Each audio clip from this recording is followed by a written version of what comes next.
Viral di media sosial, sebuah rekaman video memperlihatkan seorang ibu yang memasukkan makanan dari tempat kondangan ke dalam sebuah kantong plastik.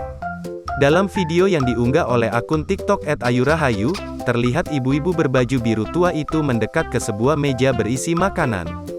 Kemudian, ia mengambil makanan dalam jumlah banyak dan memasukkannya ke dalam kantong plastik yang dipegangnya. Usai memasukkan makanan tersebut, sang ibu tersebut tampak pergi meninggalkan meja makanan itu. Uniknya, momen tersebut terekam belum selesai dan masih berlangsung. Di sekitarnya pun masih terlihat para tamu undangan yang berlalu lalang. Hingga saat ini, video itu telah ditonton lebih dari 1 juta kali dan mendapat beragam komentar dari warganet. "Kalau ini beneran acaranya belum selesai, aduh bu malu bu jangan begitu," tulis seorang warganet.